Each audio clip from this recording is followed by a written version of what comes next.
Hey guys, welcome back to another episode of Comics the Gathering. It's your host Jesse as always. Today we are back in the realm of Magic Arena. And it's Core Set 2021 release day on Arena. Yeah. So we're gonna do a couple different videos. And these will be going up over the next couple of days. But I'm gonna start with some openings. I pre-ordered this set on Arena because I wanted, I did the double pre-order because I really wanted the puppy. And so I didn't realize that also the Mastery tree would also come with a bunch of different dogs. So I'm super excited, being a dog person, that we are finally getting our little dog pets on here. The cats have been great, but dogs are where it's at. That being said, we're going to open some packs to start us off. So I have 50 from the pre-order, and then because I also got the Mastery Tree, that the pre-order one auto ranks up to level 11, I think. I got 5 more packs out of there. There were also 2 other packs. There was a Ikoria and an Eldraine. I opened those because I didn't really think they mattered. But we're going to go ahead, we're going to get into some packs. We're going to do the first couple, the first 5 packs just normally, and then we're going to start doing 10 ofs, so this doesn't take too long. But we'll discuss what we're seeing, you know, and this will kind of give you an idea. Wow, this is a very blue pack. We also got 2 wild cards, that's very nice. And then, ooh, Sublime Epiphany, the perfect blue pack. Like, oh, this is great. This would be a perfect, like, sealed pool pack to build out of. Let's do another one here, see what we get. And also, all the time we are leveling up this. Hopefully we'll get a vault. So this is a very red pack. But again, we're still pretty heavily in this blue theme here, so maybe the first little while we're just going to be in one of my favorite colors. Oh, we went very green in this one. Oh, Necromentia. This is an interesting card. I'm curious to see what it does. I think this could be a very good effect for Standard, given enough time. We'll see. Format rotation is going to be the main thing. Of course, there goes one of the loud cards. Alright, Nyambi! Yay! Obviously, Teferi's daughter. Her first non-Planeswalker deck printing, so that's nice. And she's actually a pretty good card, so we'll can't wait to see how she goes. We will be doing some limited events here, and we're going to... Boom! First Mythic, Chandra, Heart of Fire. So, 5 mana for 5 loyalty. Really good. +1, discard your hand, exile the top 3 cards of your library.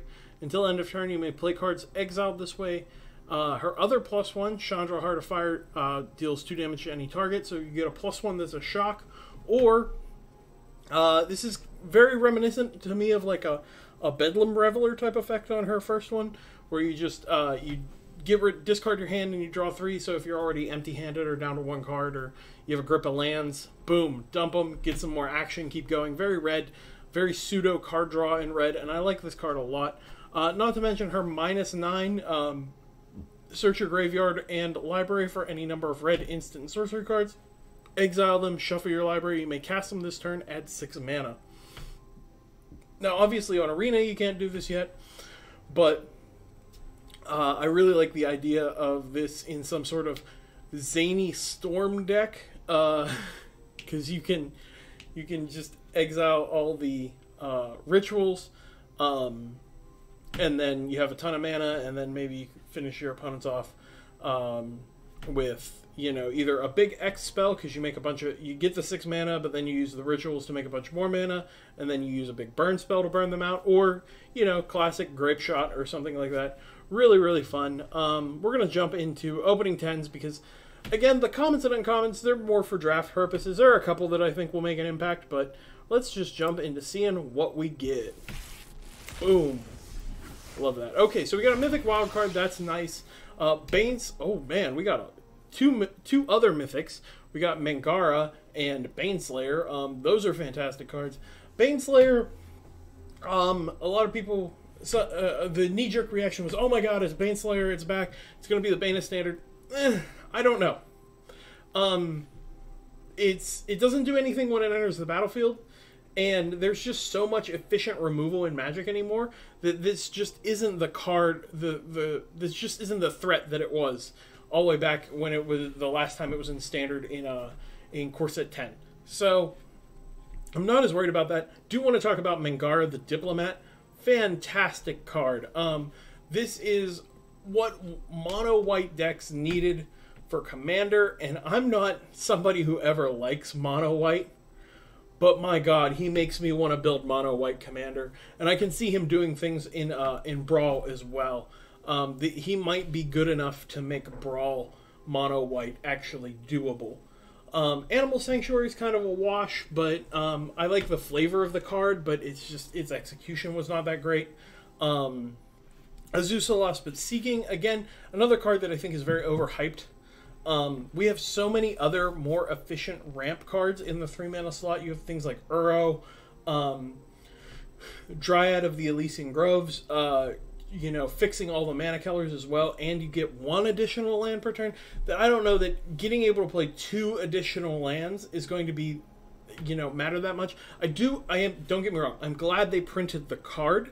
It needed a reprint. This helps with Commander and supply for paper players, but on here, I just don't see it doing as much, except maybe unless you're playing like some wacky like black-green Bolas' Citadel deck.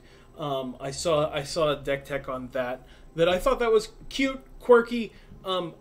Is it going to be a main thing of Standard? I don't think so, and especially with Bolas' Citadel and stuff rotating in 3 months, maybe it'll have a little window where it can be like a part of Standard, but after rotation, I don't think it's going to stick around, because we'll still have Dryad and Uro, and I just think those are phenomenally better cards. Other than that, Containment Priest is really cool, another great reprint, but again, Sublime Epiphany, probably one of my favorite rares in the whole set. Let's crack another 10. Boom. And boom, you can see we got 2 wild cards off that. Here, Solemn Simulacrum, very nice. Vito the Thorn of the Dusk Rose, one of the cards I'm hoping to get out of my box in paper, because everybody who watches the channel knows I love vampires. They're my favorite tribe. So Vito is hands down my favorite creature in this set. I cannot wait to get my hands on him and put him into my Edgar Markov EDH deck. Other than that, this is actually kind of meh. This is a meh slot of rares. Solemn Simulacrum's nice. Hooded Blightfang. Pursued Well. If you have an easy way that to remove them, maybe it's a good finisher, but I just think there's better finishers if you're in a blue control shell for Standard right now.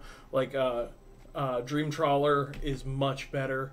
And just like if you drop this, 8/8 for 7 mana that gives your opponent 3 1/1s, and then your opponent just bounces it with Teferi, like, feels bad. So until Teferi rotates out of the format this fall, I don't quite know how a lot of these cards are going to shake out in the long term.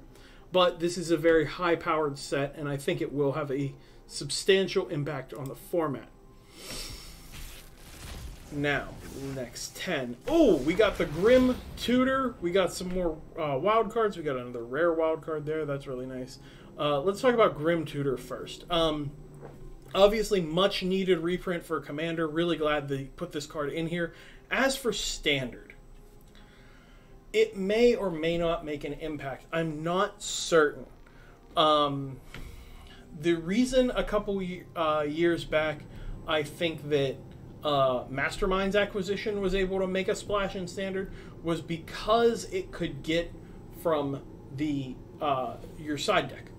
So you were able to keep one of WinCons in your side deck and just play grind games that until you needed it, you didn't have to worry about drawing that card in your deck. So with Grim Tutor, you got to play you know, whatever your finishing threat is in your deck, and then for 1 mana less and 3 life, is it worth it? Now, like, for Commander purposes, great card. I think this is a great reprint for Commander, and I don't think the value is going to stay immensely high on this card, because I think the value was so high because of shortage. For Commander purposes, I don't understand how this card could ever be more than Demonic Tutor. Because if you only have the slot to put in 1 tutor spell, you're gonna, and budget's not really an issue, you're gonna go demonic or vampiric. So this has to be cheaper than those to be relevant. So that being said, I mean, tutors are important in Commander, and the more tutors you have, the more you break the symmetry of the format, because, you know, your deck becomes more consistent because you can get the same pieces over and over again. But again, this is strictly worse than cards like Demonic Tutor. So will it see play in the format? Yes. Will it hold up to this price tag that it was originally at? No. I think it's going to drop off drastically. Another fantastic reprint, Scooze, Scavenging Ooze. It's great to have this for Historic. We know at some point we're going to be getting Pioneer on Arena, which I think is fantastic. It's the format I'm most excited about. I'm loving Historic right now, but I really want Pioneer, and we know we're getting like a Pioneer Master set on here, so having Scooze already is a great sign for the format health, because this is one of those cards that you can sideboard in against graveyard shenanigans, and it can really help you out. It also is very versatile. It can help you out against mono red by just gaining you life. Again, really good card for just green X mid-range decks. We got Pack Leader. I love dogs. I love, his name is like Octavius Gerhardt the Eighth or something ridiculous. But he was the pre-order companion, so I think that's really cool. I love that he's a 2-mana lord for this archetype. Granted, it's not very well supported. Like, even with hounds being errated to dogs, we don't have anything that's super broken. But given time, if dogs become a real thing in Magic, this card is going to age extremely well. That being said, Rin and Seri, the Inseparable EDH deck, will be coming to this channel. I cannot wait to build that deck. So as soon as I have the list where I want it, that video will get made and be up. Speaking of bonkers cards to build around, Baron, Tolarian Archmage, is crazy good. I'm not going to go too in deep on him. If you haven't already, watch the professor over at Tolarian Community College. This was his spoiler card. He did a whole EDH deck tech around Baron. It was fantastic. I love his choices, and I am like, just go check out his build. It's really good. Let's jump on to the next set here. Next little set of 10. All right. Boom. All right, we got a Teferi. We got an Ugin. We got another Mythic Rare wild card. We saw some more wild cards file off over there. Chandra's Incinerator is a really good card. And Rada, I think, is going to be really good. Basri's Lieutenant. Like, this is a really good setup here. Let's start with the Incinerator. I really want to talk about this card. So it's a 6-mana 6/6 with Trample. This spell costs X less to cast, where X is the total amount of non-combat damage dealt to your opponents this turn.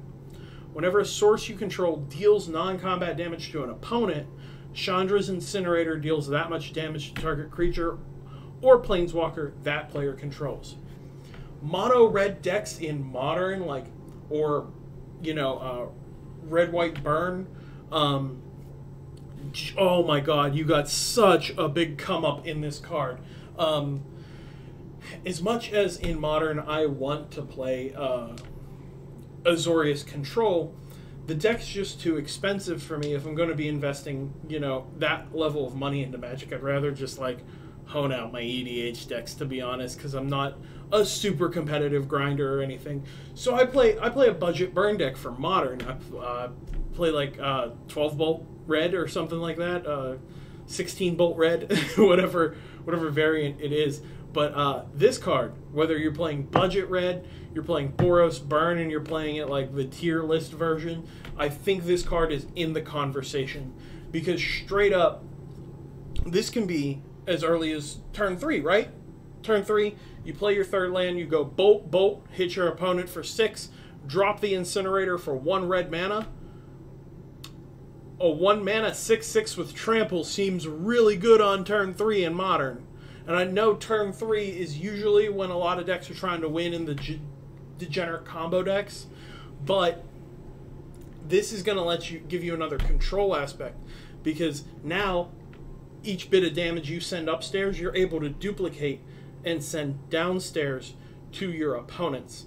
And I think that's going to be our opponent's creatures and keep them in check, which I think is going to be super important for the longevity of mono red and Boros Burn decks. Teferi, it's another Teferi. I actually think this one's really balanced. I know a lot of people are sick of Teferi. We had Hero of Dominaria, and then we had the one who is currently wrecking standard Teferi Time Raveler. So this one, though, I think is much more balanced. In fact, to me, like, this is the first Planeswalker that I go, hey, he's a lot better. I almost said more better. Jesus. He's a lot better in Commander than he is in any other format, because he gets to tick up on each of your opponent's turns. So the more opponents you have, the better he becomes. So if you have, like, the line to protect him, like, I don't know what your opponents are going to do, because he's just going to keep ticking up value for you. And also, I love that it brought back phasing. Like, we haven't seen phasing in like 20-some years. It's great. I think it's adorable. I like that Wizards did a one-off phasing card, and it sticks with the master of phasing, Teferi. That's like what he's known for. And it was just like, yeah, sure, one-off phasing card in a standard legal set. Let's do it.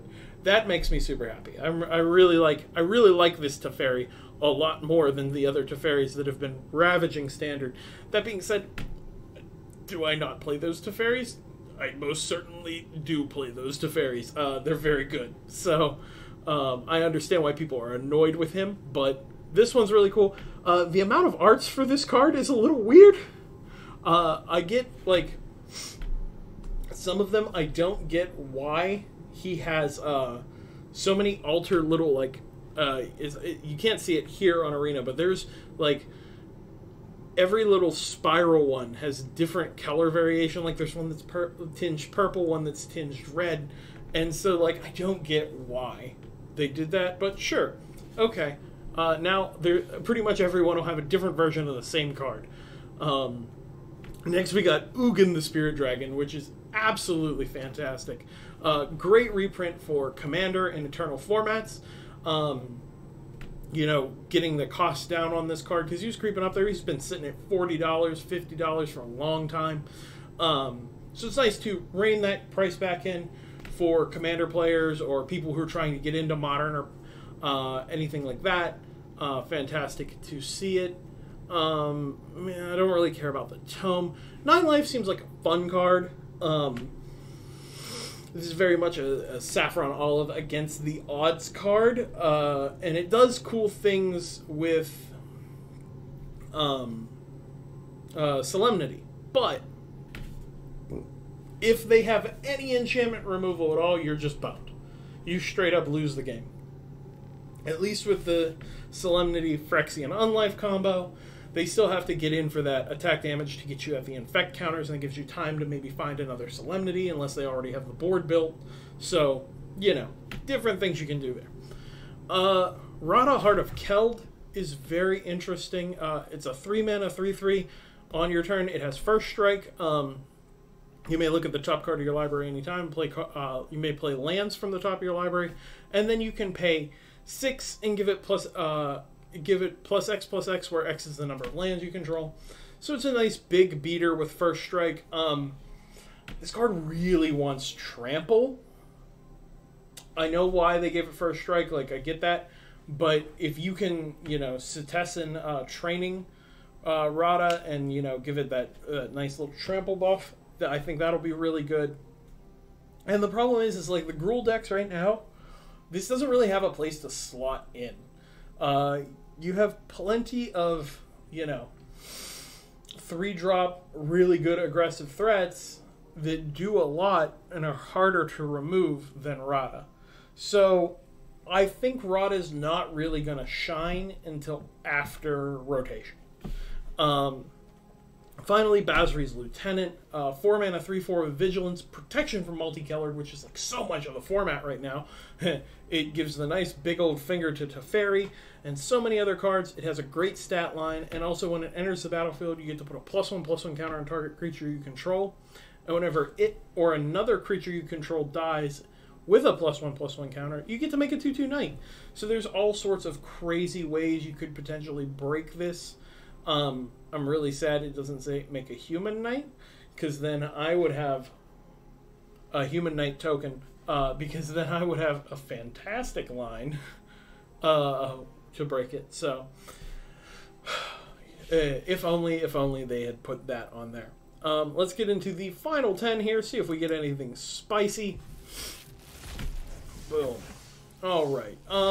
We got another Ugin. We got another mythic wild card. We got some more of our rare things cycled out. We got another Skooz. We're finally hitting where we're not getting a ton of new cards. Ruined Halo, again, fantastic reprint. This card, though. This card. Let's talk about this card. This card is kind of dumb. Fiery Emancipation. For 3 and triple red, you get an enchantment. If a source you control would deal damage to a permanent or player, it deals triple that damage to permanent or player instead. What? And it's one-sided, it's not symmetrical? What? We've seen effects like this in the past. Things like Dictate of Kruphix, where it affects the entire board. But this is absolutely insane. Triples up. That means if you have this down and you just slap your opponent in the face with a lightning bolt, that's 9 damage. That's 1 mana for almost half of their life. That is insane. Personally, I can't wait to see how the mono red burn decks of Commander play around with this, because they'll be able to run this. Toblerone is their commander, plus Dictate, and I forget what the other one is. Sulfur Vortex or whatever. I can't remember. There's something that it's not Sulfur Vortex. There's another one that doubles it up. Red is not my forte, but like this card is bonkers, and I can't wait to see how it plays out in Commander. But yeah, and Thieves Guild Enforcer, I think it's a good card. There are, incidentally enough, rogues in Standard that you kind of build like a weird, janky rogue tribal deck. I'm hoping that Zendikar actually brings a lot of rogues, and you can build rogue tribal. I think that would be fun. But we will wait and see on that. That being said, that is all of our packs. Not a bad haul. Not a bad haul. That's going to be this video, but stay tuned, as over the next couple of days, we're going to be playing some Sealed, we're going to be playing some drafts, because we got all these little tokens to burn on you guys. I bought this just for you guys, so you can see, you know, what I'm doing over here, what I'm thinking, so I can't wait to draft this, I can't wait to play the Sealed, because I can't go to a physical pre-release, it's just not a good idea right now, so... That being said, that's going to be the video. Thank you guys for watching, and I will see you next time. Peace.